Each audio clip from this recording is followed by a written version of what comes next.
Welcome to the TED Ed Podcast, where we delve into the issues that shape our daily lives and drive our productivity. We confront topics that matter deeply to all of us, from healthcare and affirmative action to voting rights and monetary success and failure. We cover it all. And yes, we dive into the complex world of politics, exploring how our country has evolved from slavery to the 21st century. Our content is crafted with care and expertise, drawing from years of experience in these critical areas. We invite you to give the TED Ed podcast a listen. You won't be disappointed. Share your thoughts with friends and confidants, and don't forget to like, comment, and share our episodes. Your engagement helps us grow and reach more listeners. Are you passionate about these topics? Do you have unique insights to share? You could be one of our guest speakers. Drop us a line, send an email, or leave a comment. All requests will be considered. Join us on this journey of exploration and understanding. This is the TED Ed Podcast. Thank you and enjoy the show. Let's begin here. Well, Ed, you the Oh, one said you had a lot of stuff, bro. yeah, well, I was just making some things because I got the control panel in front of me here, and I'm trying to make sure that everybody can see everybody and all the stuff is nice and pretty and that the recording comes out perfect. So eventually I'm going to stream this thing live to our YouTube channel. Then we won't have to worry about, I don't have to worry about uh, fixing this thing up and add a bunch of stuff. It's going to see the real stuff. Everybody's going to see all of those pretty things. So anyway, Ted, all this time here, we are 4 days into this month, and all this old mess going on threw us off balance here, brother. This is Black History Month. I haven't forgotten it. I had. This is Black History Month, man. This is our month here. We only got 28 days. Daggone. We got to do something. Just talk about Black History Month and everything instead of bringing that knucklehead into this game all the time and him taking up all of our time and space and everything. Because some of our folks need to have something that they can look at and everything and enjoy and feel good about. And I'm feeling good about Black History Month. I thought about this on my, I take a daily walk through my community and walk down by the lake and look at all the creations and stuff that the Lord has stuff has given us and the peacefulness and stuff being down there. It just gives me cause to relax and reflect upon good stuff instead of all the bad things going on around us. So I thought that we probably want to say something good about Black History Month at least once during our telecast for the rest of this month. We got 24 days. So sometime during telecast, I'm going to say something about Black history. Okay. Well, you are a history buff. Well, our Ted, our people need to know that we contribute something to this country, and we didn't just come here and create problems for everybody and for people to look down on us like we don't mean anything at all. We make big contributions, and our young people need to know we contribute a lot to this country, a lot. We gave lives, we gave our brain power, we gave our manpower, we struggle, and we sit out there in them fields and picked them folks cotton and everything, and became the part of the triangle trade because of that and everything. So we did something, even though picking cotton and stuff is not something that we probably need to look forward to and everything, but Well, we invented a lot of stuff too. a lot of stuff. People walk around here every day, man. They drive down the street and everything. And they periodically they have to make a stop, and that sign, that stop sign, something like that was created by a black man. Folks, you seeing it every day, you don't even realize it. So That many house, things. that house that man is living in, was built on our backs. And he got the nerve to get rid of DEI. And he living in a house that we built. The audacity of that rascal. That's because he don't read, bro.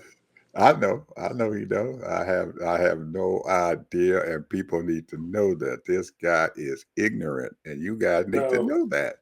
Ed, you said that you weren't going to talk about it, but you're talking about it. I know, but you can't because he living in my house. My people built that house he living in. Well, it's crazy, man, because when you think about all the stuff that we went through, and then still, before even slavery was going on, but you had a lot of free black people, and they were inventing so many things and patenting them. Mm-hmm. They patented them. That tells me that they knew how to read. They are registered, and so many things that were made to make things easier to produce, build, all of those types of things. And a lot of people don't realize that. And through the years, inventions were done.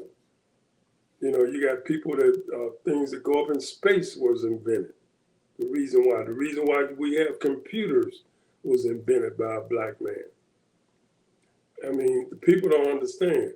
It might have been like a small portion of something, and then somebody else came along and made it better. So it's a lot of things that we've done and supported to help create it. Because some of those major inventors that they're talking about, the telephone and all that stuff, and recording all that, a black person was working beside these people. So the thing is, when I look at our history, and I was talking to my wife about it too this morning. George Washington Carver. He is the major inventor and all of that. But do you know that Henry Ford, yes, sir, called him up and made him work for him to help him with his assembly line, to get things done for better cars and all that stuff? So, the thing is that capitalism is strange bedfellows, because it's all about marketing and about bringing other partners in and supporting financial. When you don't have that camaraderie or that cronyism with people that got money to help you in a business, you can't make that thing grow. You can't make that product grow. Just think about the person that invented the ironing board. Every house in the 50s, 60s, and 70s and 80s had an ironing board. We still got ironing board, but I ain't used that thing in like. But what I'm saying is, that's what we used. Yeah. Ted, I remember when that's a company, bro. I remember going to school, and they did talk about some of our black folks and stuff and that thing. And George Washington Carver was one of them that we didn't have to make them talk about. But I guess they had to, because that man had, I'm trying to think of that number, it was either 300 or 500 different patents and stuff that this man had. Can't nobody, unless they're a corporation and stuff and everything, has attained that statute. He had personally himself over either 300 or 500 patents. I can't remember the exact number, but I know it's somewhere in either the 300 or 500 range. And anybody who had that many and stuff back then, that man had to be awesome. Open heart surgery. Black man. Black man. Open heart surgery. A black man. Without that, you couldn't have. They would have been still sitting behind tires trying to figure out how to do open heart surgery if it hadn't been for a black man. How to store blood. Come on, bro. Hey, man, we can sit here for days, man, to talk about some of the things that we had something to do with. If not doing it personally ourselves, we were in the mix and stuff with those folks. So it's unbelievable, man. The things that Did you know that the first vaccine was invented by a black person?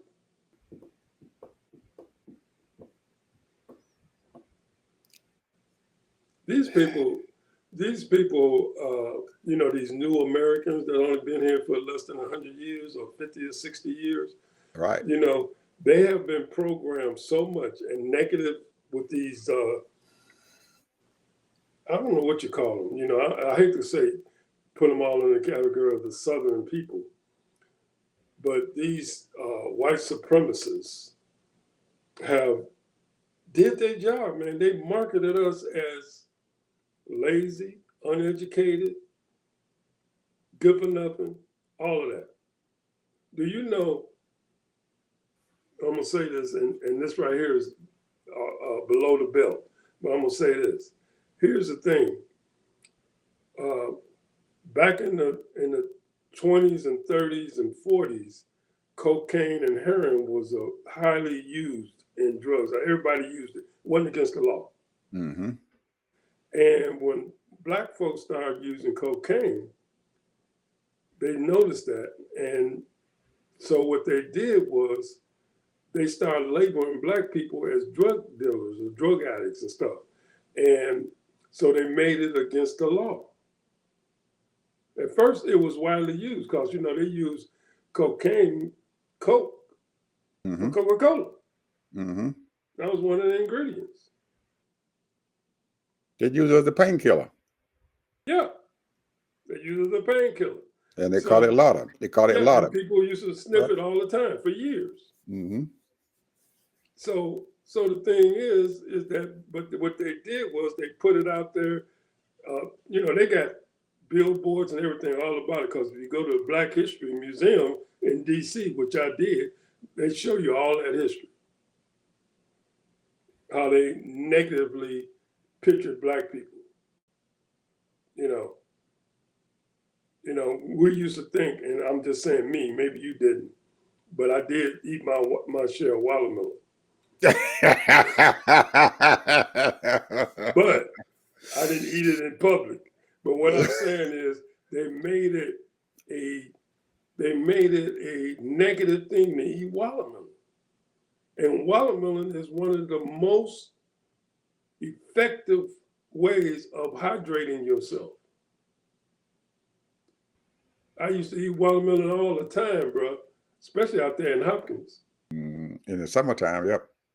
So, but they made it a negative thing. So they put it out there, they see black people just eating watermelon with a watermelon in their hand. So they purposely program the world about us here in America negatively. And we've been fighting that negativity ever since. Being the best, being excellent, and hoping that whoever comes on TV don't embarrass us, because we're trying to satisfy the white man.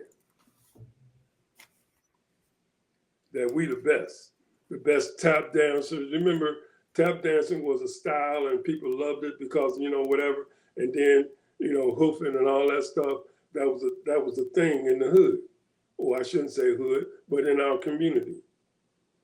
That was a style of dance, just like any other dance, bebopping and all that stuff. And they made it a negative thing. And white folks was doing it, Fred Astaire, he tap danced all the time. And he copied a lot of his moves from black people.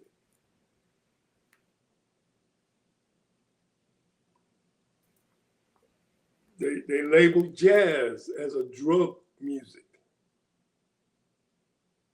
until white folks started playing jazz, and then it was a whole different story. They used to call them beboppers. You ever went to a jazz club and a number of jazz playing? You ain't gonna see nothing but a bunch of people in there bobbing their head to the jazz. I'm not a big jazz fan, but I got 3 or 4 people that I love, that playing jazz, But, but anyway, I mean, the Black history, it's on and on, bro. It's on and on, yeah. I got something that a friend of mine sent me an article in the newspaper, and this guy does things quietly. He's a little short guy, comedian, and he just quietly does things. He don't advertise things. He don't put things out there for people to pat him on the back. He's given money to a lot of people, and he's helped a lot of people in their careers and stuff. But I have to say something about this, and I have to say it because it is just something that, man, it needs to be said. It needs to be heard by our community. We need to know what this man is and how powerful he has become. He's not big as some folks, but he's doing some awesome thing. His name is Katt Williams, and he just bought a military base, an army base in Anniston, Alabama. 90-acre plot of land with at least 20 or 30 buildings and stuff on it. Gymnasium, 2 gymnasiums, and a bunch of things he got on there. And he just bought it. And guess what he's going to do with it? Going to do the same thing that Tyler Perry is doing. He's going to turn it into a media studio. 90 acres of land. Tyler Perry got his on 100 acres. He got 90 acres. Bought it. Went into the town, talked to the folks, and in Anniston, Alabama, most towns in Alabama other than Birmingham, they got a white mayor. And the white mayor came on the TV station and said, yes, he had a meeting with Katt Williams, and Katt bought that land. And he's looking forward to Katt owning that property because Katt's going to bring thousands of jobs to the town of Anniston, Alabama. Go on, Katt. Well, 50 Cent did the same thing in New Orleans. Yeah. Little Katt. I got an issue with all that, though. Go ahead. Tell me your issue. I'm a conspiracy theorist.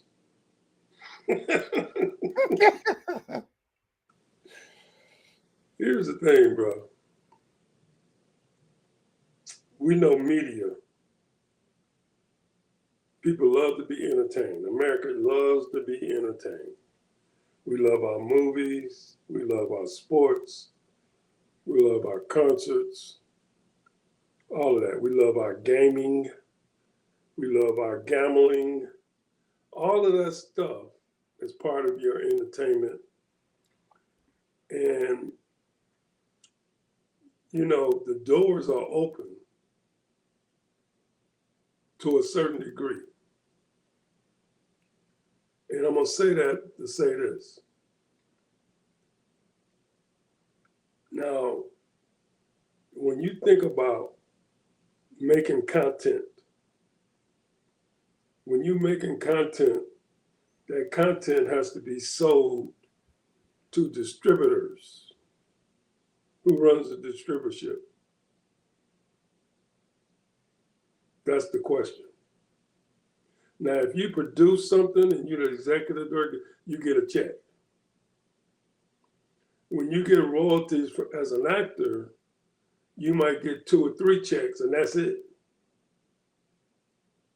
Like if it replays again, and you might get 85% and blah, blah, blah. That's why a lot of these actors now, they become producers of the show the movie that they're showing in. They'll produce part of the movie so they can get royalties for that. The question is the distributorship.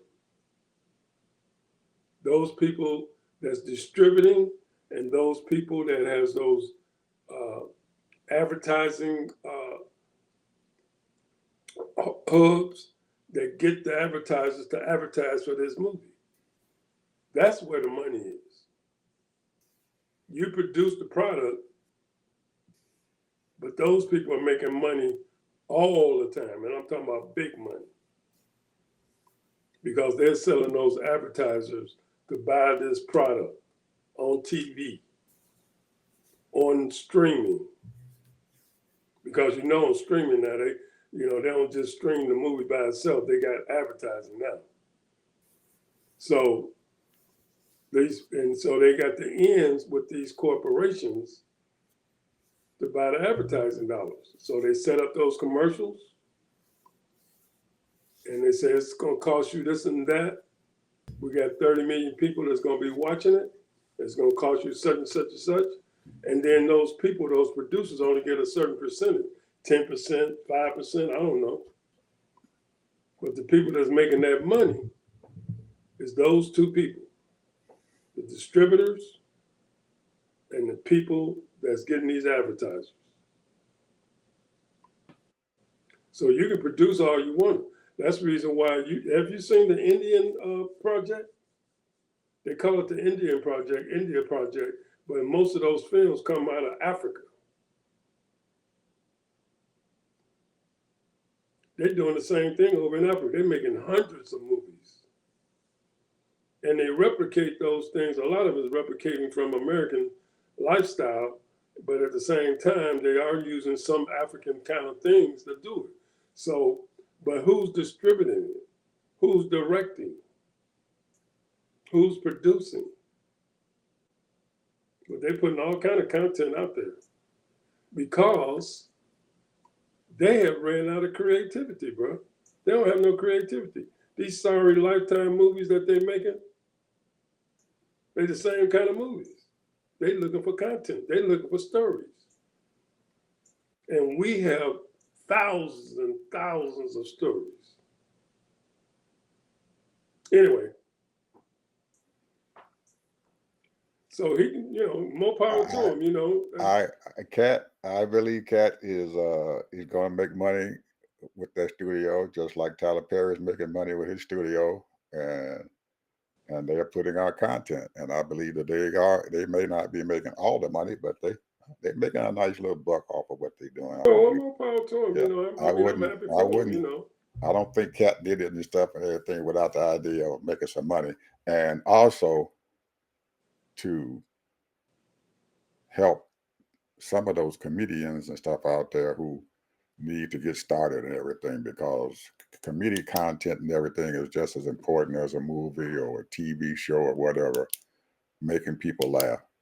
And Katt's good at that, and he knows how to do it. So, and he's taking a lot of comedians and stuff on tour with him and everything, and put some money in their pocket, and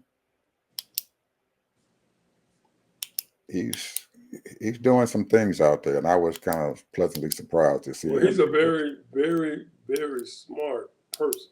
Mm-hmm. Very smart. And so I know he's already surveyed the land, and he understands the dynamics of that surroundings in Alabama, because we know that Alabama got issues.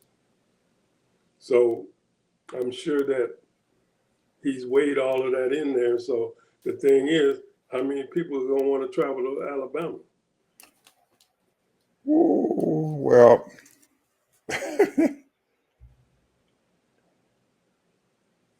I'm pretty sure he thought about that. The logistics of where it's at. It's probably closer to Birmingham, Alabama than it is to Atlanta, but it's close by Atlanta also. So Oh, it's near Birmingham. closer to Birmingham is about 60 miles from Birmingham and about 90 miles from Atlanta. Okay. Maybe a little less than that. Because we know Atlanta is the new chocolate city. Right. Well, he's pretty close to Atlanta. Anniston, Alabama is not that far away from Atlanta, but it's closer to Birmingham than it is to Atlanta. Anyway, I thought I'd put that out there. What you got, brother? Well, I'm going to tell you. I've been looking at a lot of YouTube.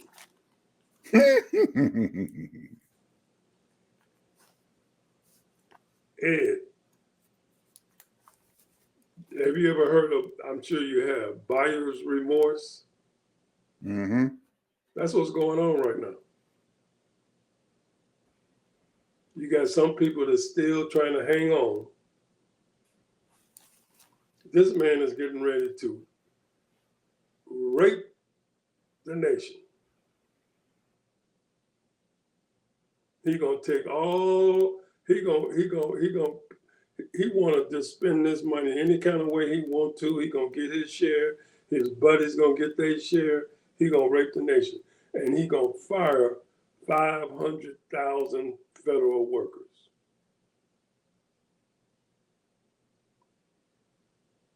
Because they're gonna figure out a way to not use as many workers, and it's a possibility that they can do that.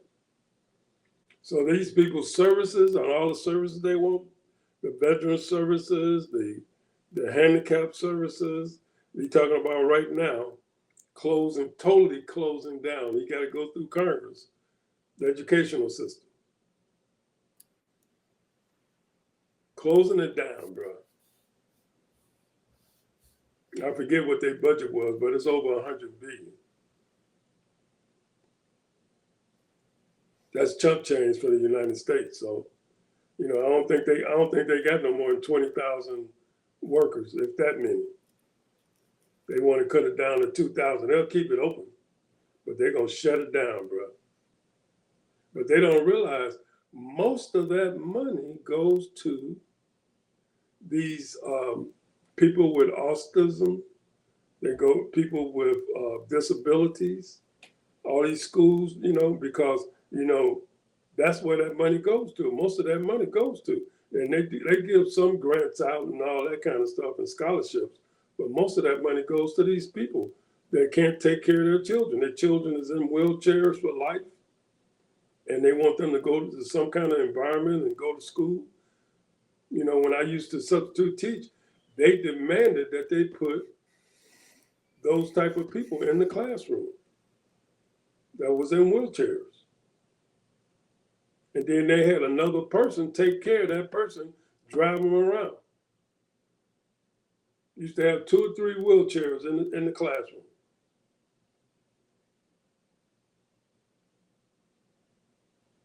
And their parents would be there every day, feeding them lunch and all that kind of stuff.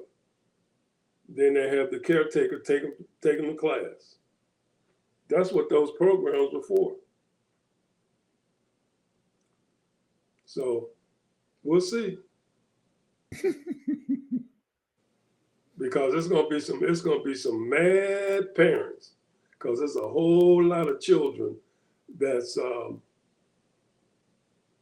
that program that's disabled. Hundreds of thousands of them.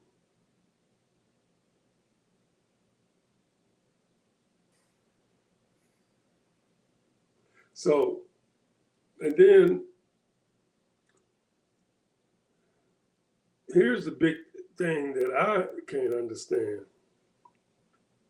And I'm going to say this, and I don't mean this in a vicious way,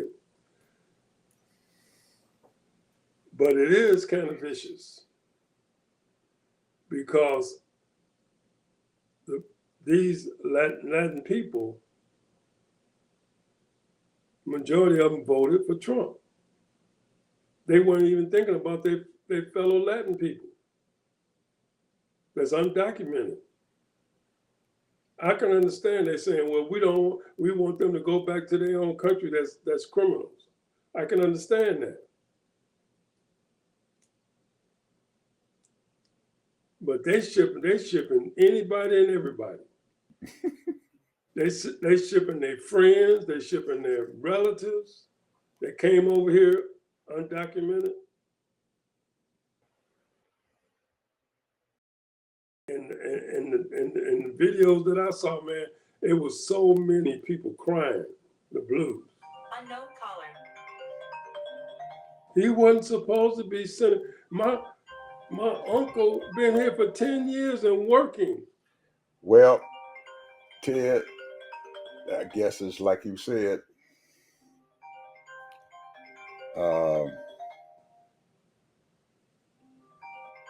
They bought my mother used to say, she had a saying about that. They bought a pig and a poke or something. They bought a pig and a poke. I don't know what she meant by it. Well, I knew what she meant by it, but she said that they bought a pig and a poke. Well, they done bought it.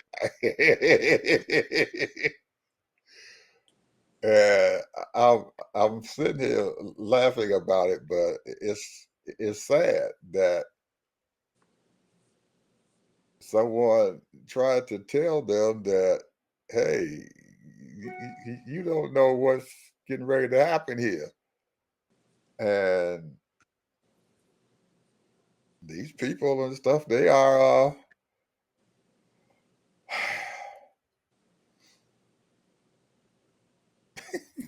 they're reaping what they sowed.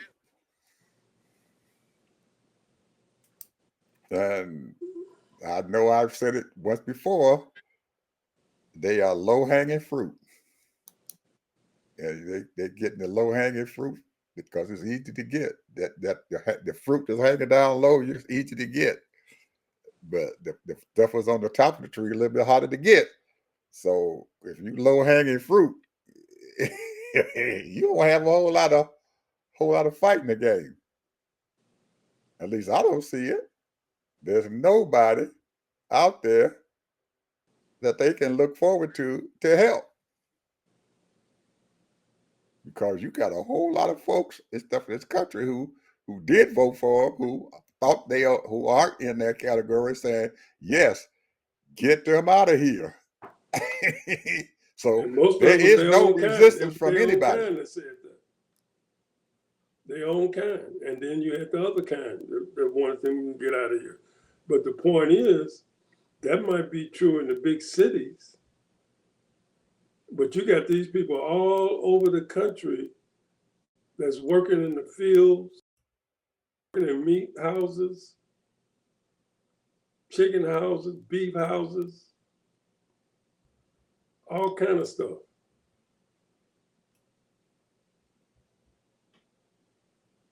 I saw one video, they were showing a chicken plant. And the guy was videotaping. Where's everybody at? Where's everybody at? They ain't coming to work. It's sad, bro. Well,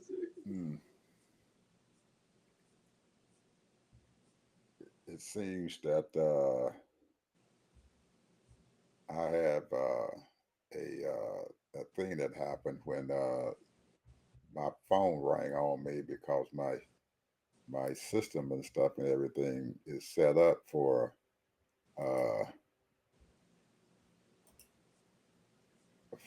this and every time this crap happens, man, I don't know why I allow this thing to go on like this, but it sends my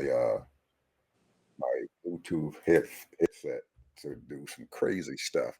And it's hard for me to hear what's going on.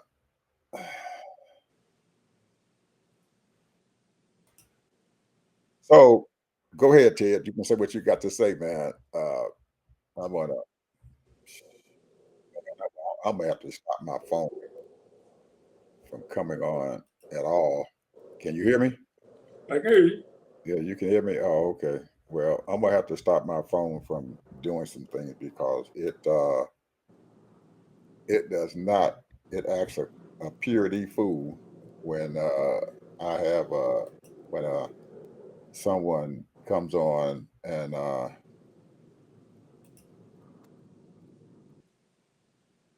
we are back here again. I guess here something happened here. Someone tried to call me, and my all of my stuff here, my Apple stuff, is all tied in together. And when that phone call comes in, it just shuts down everything here on our production. So we're back online again, people. Okay, Ted, what were you talking about now? I'm gonna be honest with you, I don't remember, but I'm gonna say this. Donald Trump plans on, I'm gonna read the whole paragraph. Trump's moves include offering buyouts to, to most government workers, dismissing or reassigning hundreds of officials, removing agency watchdogs, which he's already done, and issuing an order that could make it easier to fire hundreds of thousands of civil servants. Hundreds of thousands. My estimated, they said over 20,000, which is about 1% of the workers.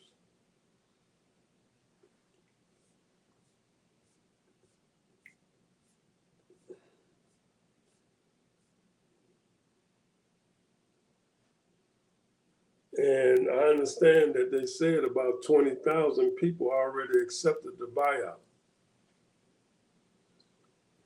So if 20,000 accepted, he probably going to fire another 20, 25,000.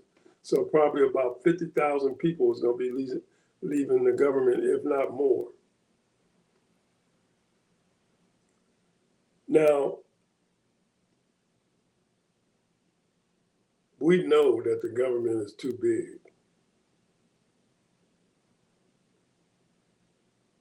We know that.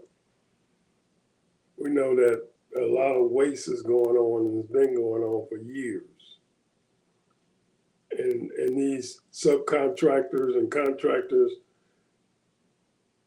they be still, when I say still, I'm talking about upping the price to the government, charging double, triple the cost, taking the government's money for what they do. Because what they want to do is they want to privatize everything. But in order to privatize it and give it to all of these contractors, money has to come in.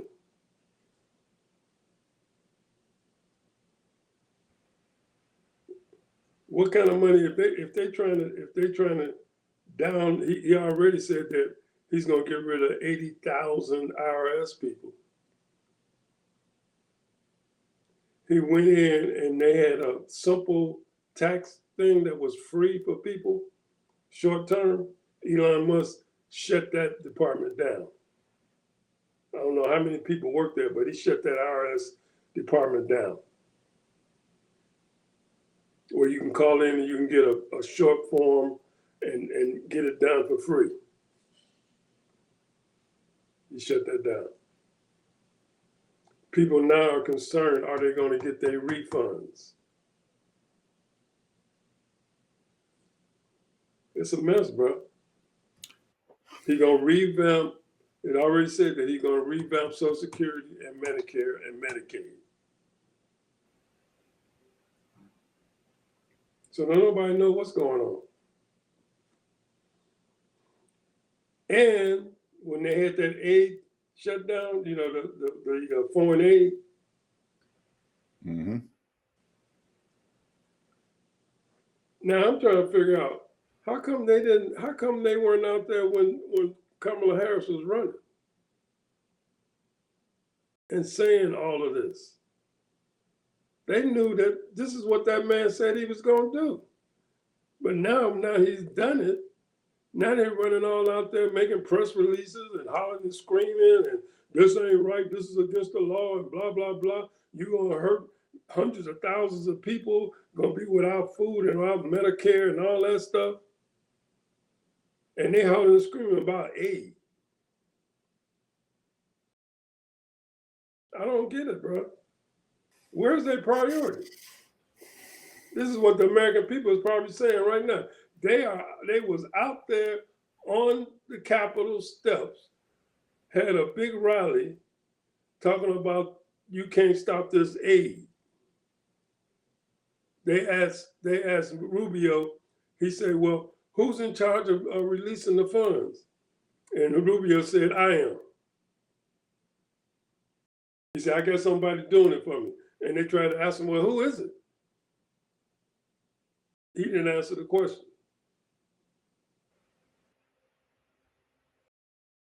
So it's going to be hundreds of thousands of people not going to receive aid or medical care.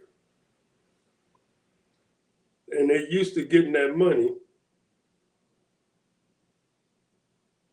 So it's going to be a lot of people the few people or whatever people that received it, not going to be receiving it. They go 3-4 days without food or whatever they go without, medical care and all that.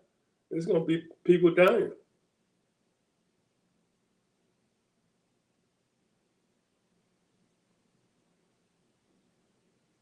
But I'm trying to figure out why didn't it have that energy? Where was that energy when he was saying what he was going to do, Ed? Your politicians. Huh? What was the energy? I ain't never seen so many older just like you said about out there running off at the mouth, and I ain't heard a mumble for them about Kamala Harris. Just like you said about the Latinos and stuff and everything, they didn't believe it. Yeah, I'm reading an article right now. They had a protest in LA, all over the country. Hey, it's too bad, too late. You done bought the farm. The farm has been bought. You done sold the farm. It's been bought. They bought the land. They bought the fertilizer. The farm has been bought. They bought the animals. They bought everything. Everything you got, you bought it. Everything you got, you bought it. But I'm sitting up here, and one of my topics that I had to say and stuff that I didn't say earlier was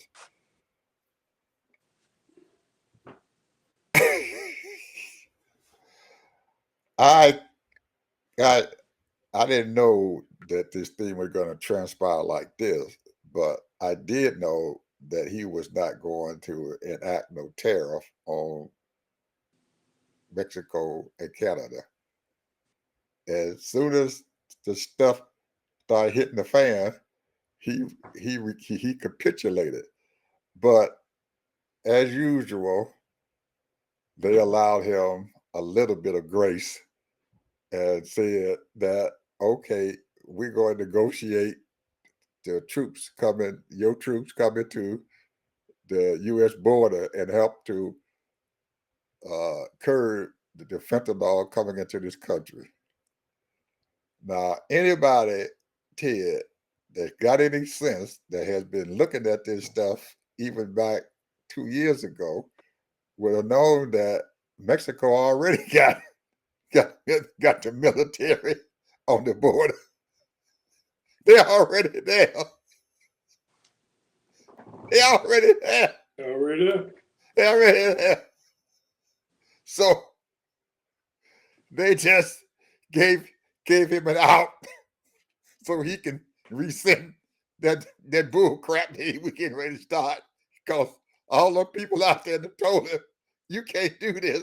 So he had done something because he said, well, in his mind, he said, well, I got to get out of this because I can't look bad. So, wait a minute. The stock market lost 700 points. Yeah, well, that's what I'm saying. All the money folks call him up and say, hey, man, you can't do that crap. So and girlfriend down there said, well, I'm gonna let him out easy. Because we ain't gonna get this stuff done. And then uh, the, the Prime Minister of Canada been calling that nigga up, and I'm calling him a nigga because he is a nigga. He been calling him up. He ain't been answering his phone call, and all of a sudden now he gonna answer the phone call. It's okay. We gonna help. We gonna put more people on the border too, so they can stop it. So he said, okay, we gonna resend it for 30 days and see how it gonna work out. Ted, that ain't it dead. That 30 days gonna go about, nobody don't say nothing. He gonna act like it ain't never happened. If you ask him about it, he gonna say, well, we working on it. Like he usually do when he can't get stuff done. But the damage is done. The damage is done, bro. The damage is done. You think them people in Mexico, the president of Mexico and the folks in Canada are going to trust that nigga again? No. Hell no. They doing their own shit now. They negotiating other contracts. They are negotiating other trade agreements with the other people. So they folks won't suffer the next time this bullshit happens again. And I'm saying that, just like I said, it's bullshit because that's what it is. Do you know how Canada works, don't you? They have their own district and prime ministers in each one of their provinces. In each one of their provinces, yes. So therefore, some of them, make liquor, some of them make molasses and all that. And people that buy that stuff, they say they're gonna charge them more. Mm-hmm. They making trade Tariffs agreements with gonna be other more people. now. They're gonna make it other people. They negotiate with other people. They're not gonna do anything. And them folks up there in the northeast of this country and everything, they scared to death up in New York. Because Canada supply them with electricity. That's right. They supply electricity to them people in the northeast.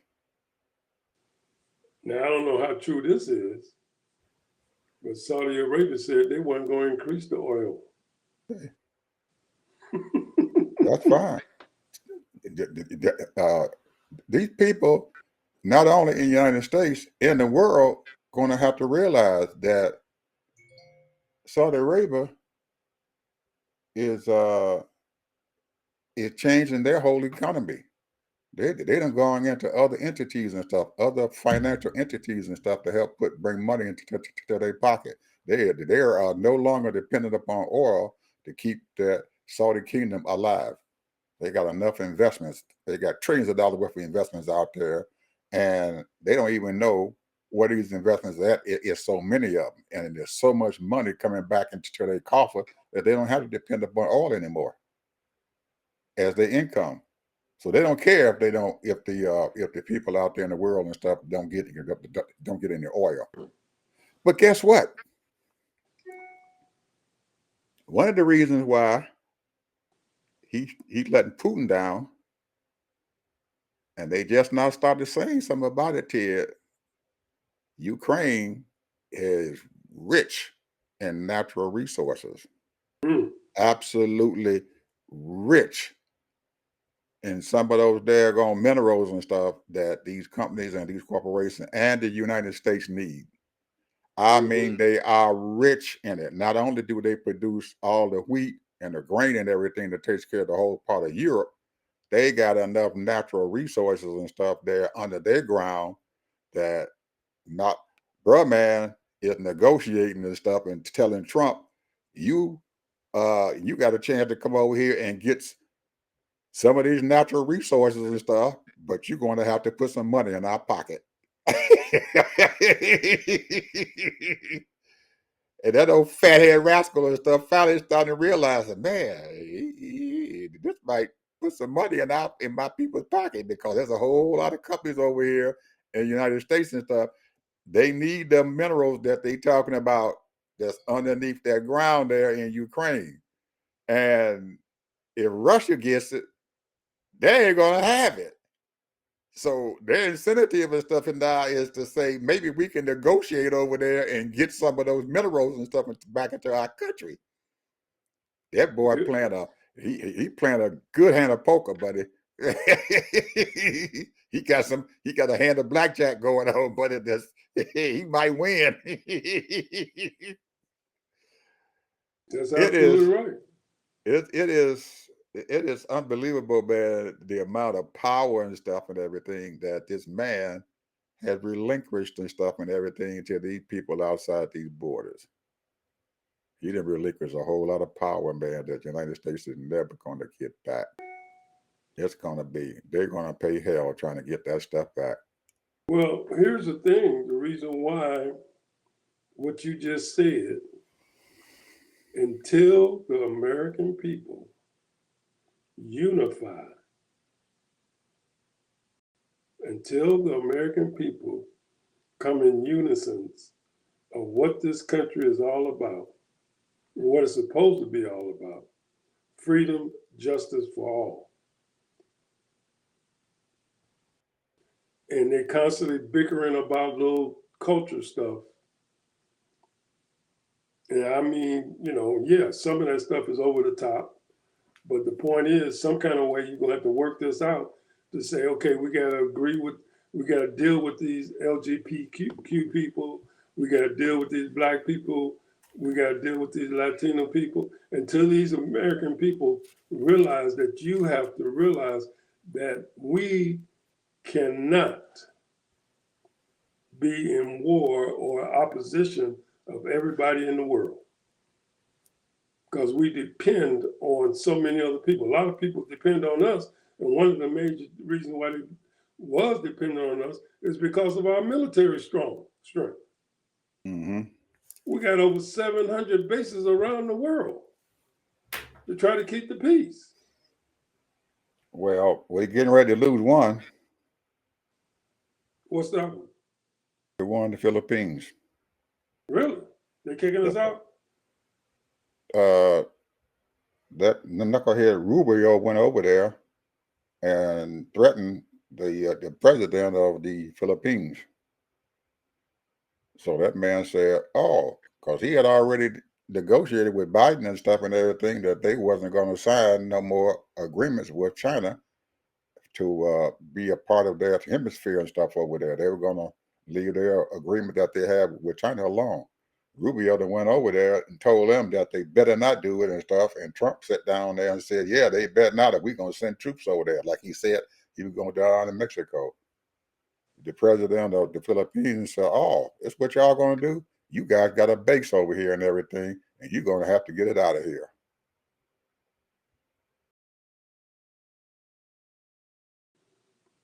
That worked out well for Rubio. They pissing and shitting and stepping in it.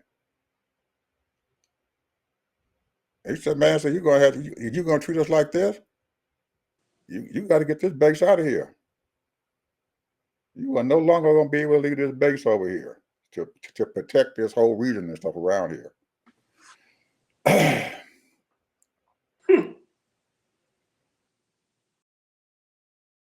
They going with China. Unqualified diplomats. Unqualified diplomats have no idea what the hell they're doing. And we ain't at the end of it. They're getting ready to put that stupid Tunsa and stuff into office. They're getting ready to put that daggone stupid Kennedy into a cabinet job. Unless those three people and stuff and everything who stand against that crap and everything for the Republicans and stuff get one more person and stuff to vote against them, they done made their cabinet position. They done came out of committee. They got them out of committee. Now they got to get them across the board.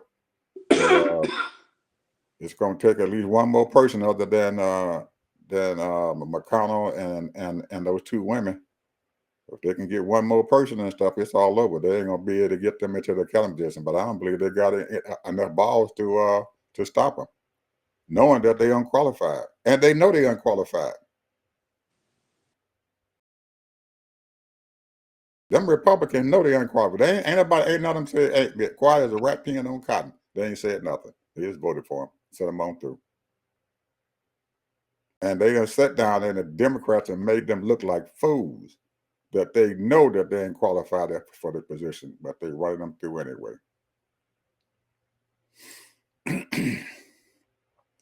And this chick gonna be in charge of the national security. She was over there messing around over there in Iran. And they know it. Unqualified. Kennedy, unqualified. They made him look like a fool when they were doing all. They sitting there at the committee. He didn't know what to say. Like a fool, and they just got him out of committee, both of them.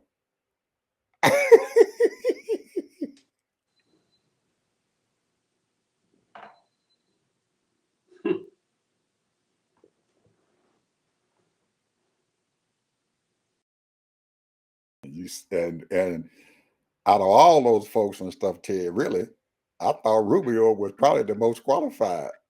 Me too. I'm looking at him. I said, "Well, shit, he probably the most qualified."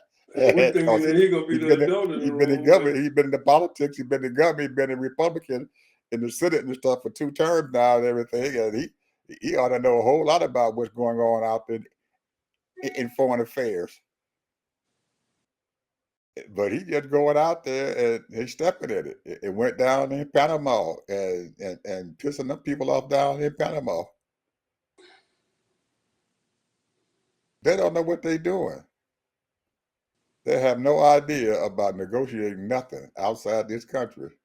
And you got to have a team. Here's the thing. You got to have a team to know how to work these people and to get what you want in a negotiable way. You can't strong arm people. You can't. And you have to understand the history of what's going on, of what happened. Yeah. If you don't know your history of what went on down there, because in actuality, after we started talking about this stuff, I remember when the president Carter gave them the Panama Canal. Said, "Hey, we're gonna turn this thing over to Europe because the United States rebuilt that daggone thing. They redug that summer gun out so their ship can go through there." And once they did that and everything, spent all that money doing it, they gave the canal to this country of Panama. He said, "It's yours."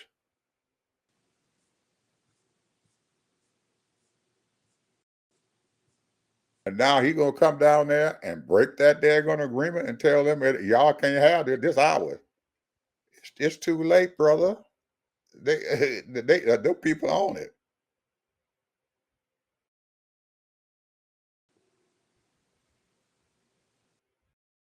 You can't keep on doing this and stuff to people and stuff outside these borders and stuff and send unqualified people over there to negotiate. Now, the only person that I done heard out of the Senate that even come forth to say anything about that, and that's Mitch McConnell. He said, he's telling them, don't get rid of the U.S. aid. That stuff and everything is what keeps us going, what keeps this country alive. And he's trying to tell them, y'all stupid. Y'all can't do this. Ain't none of the other Republican senators listening. They ain't got no, man, that they balls been cut. They ain't got nothing.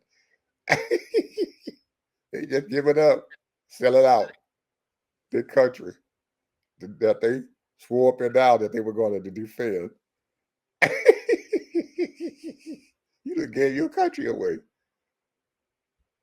And just sit back there because you're scared that you might not have your job the next time. Man, I don't know, Ted. Anyway, man, final word here. We at the end.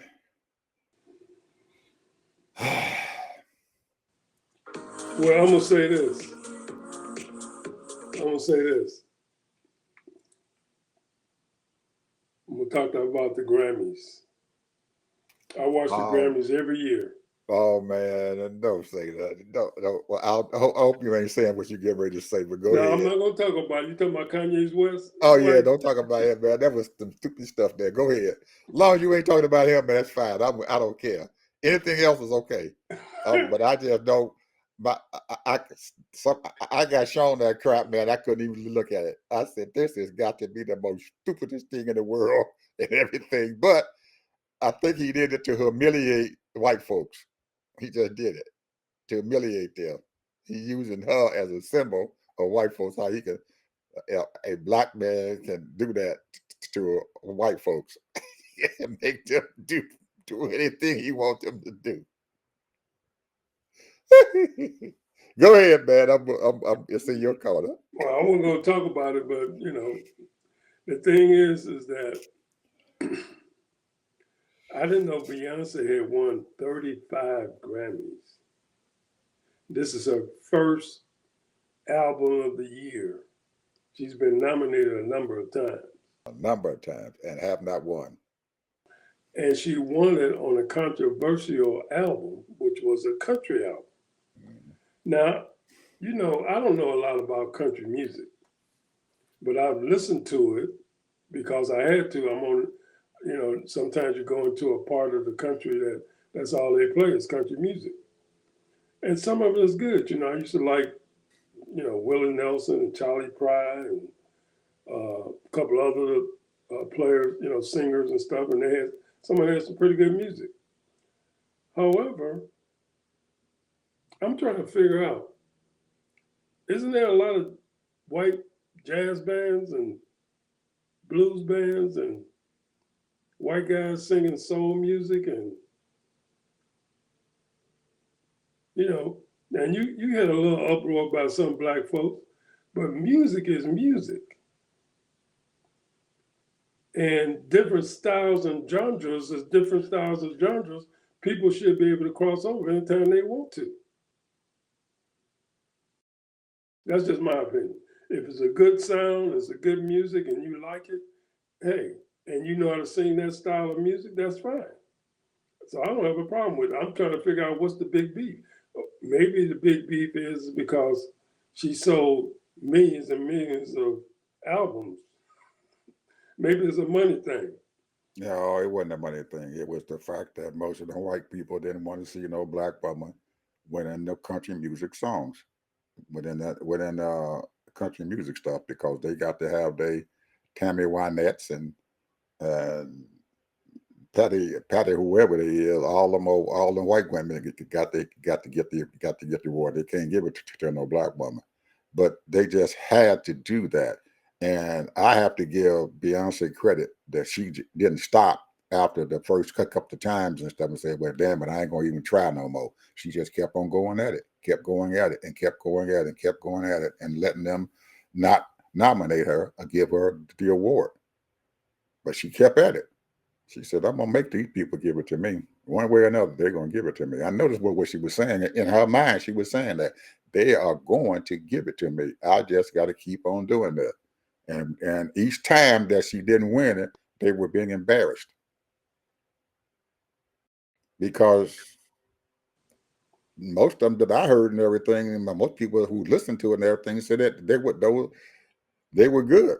It wasn't, that real honky tonk country stuff and everything, but she did do a good job.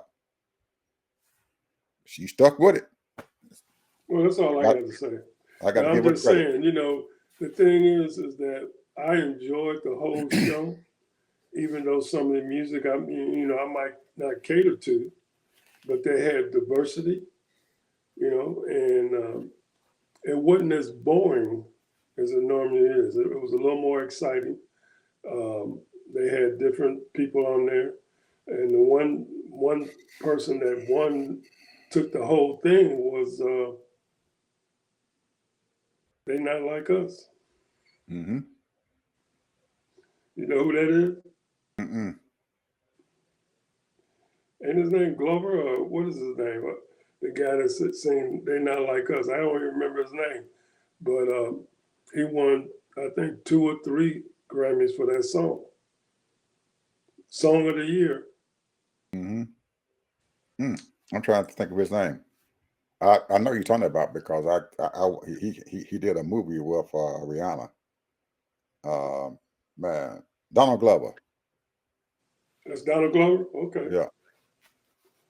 But all I know is that I like the beat. I like that song. I don't like a whole lot of rap, Mm-hmm. but it was a good song. I like it, and the meaning behind it. I understand the meaning behind it and stuff like that. But it's supposed to have been like a big feud. That song's supposed to have been a big feud between him and the boy from Canada, Drake or Mm-hmm. Drake. Is it Drake or Drake? Drake. Drake. So, and here's a new twist. Mm-hmm. I'm gonna tell you.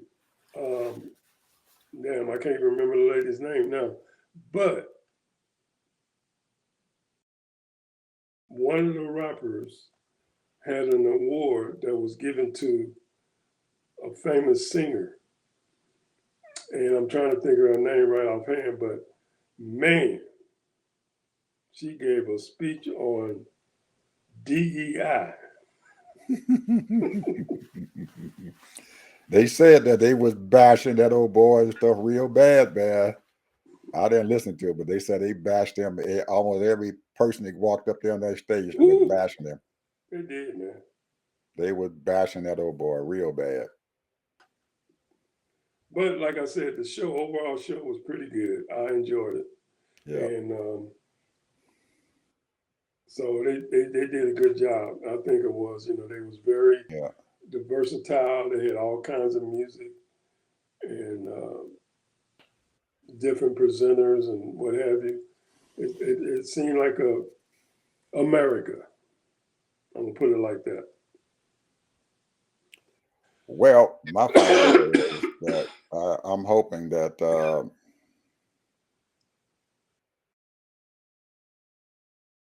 that we at least realize before it get too late, Ted. That I think we still got some time and stuff in which to turn this stuff around and to get this thing straightened out. But I don't know. I'm I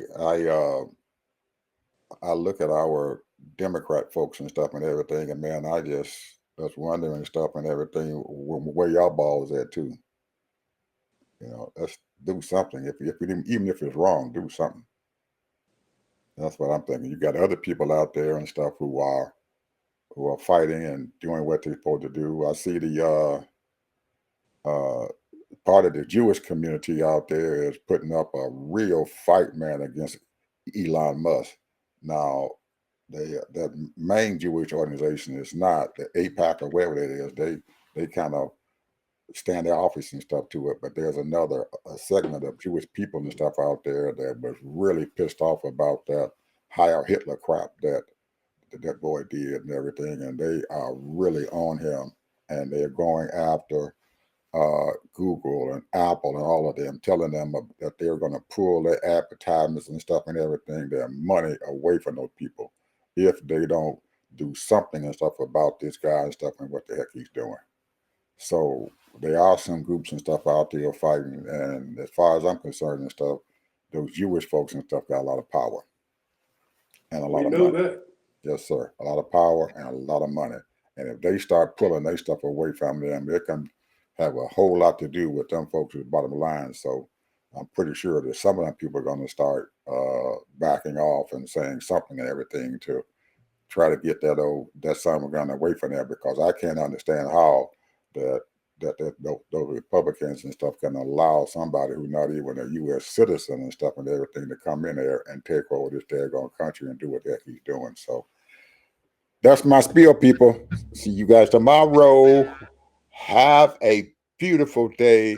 And to all our folks and stuff, enjoy your Black History Month.